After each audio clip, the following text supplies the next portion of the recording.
So the first movie is Kisap Mata. After watching the Kisap Mata, I felt really uncomfortable because of how strict and controlling Tatang was toward his daughter.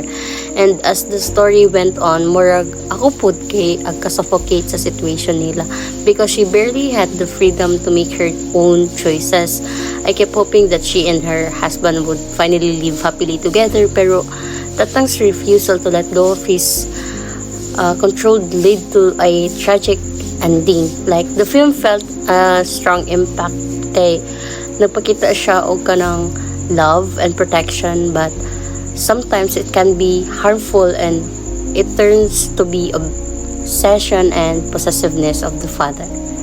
While watching the movie, I felt really nostalgic because of the way it was filmed and the visual styles, and it feels like kanang memory from the past. I also noticed that the movie included many details about the time period kanang ilang kung when na hitabo inana and the events that happened, which helped me kanang understand the story and its historical setting. The second movie is the Cinema Paradiso. I felt emotional and also nostalgic ani nga movie since ang movie kay nagpakita siya sa kanang memories nga gina-cherish and the people nga mong mga naila along the way na nag-help sa imo to become a better person. So, I enjoy watching the bond between Toto and Alfredo because it showed me how simple friendship can have and have keeping them grow together.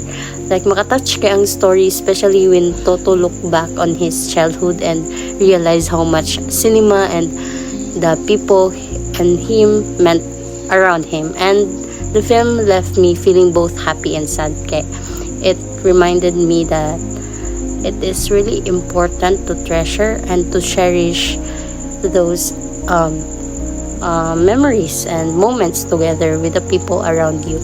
After watching The Grave of the Fireflies, which is the third movie, I felt really sad and emotional tungod sa war and how it affects Seta and Setsuko's lives. And it was so heartbreaking to see them struggle with hunger and poverty while trying their best to survive. Bisan sa ilang kalisod, they never give up and continue to take care of each other.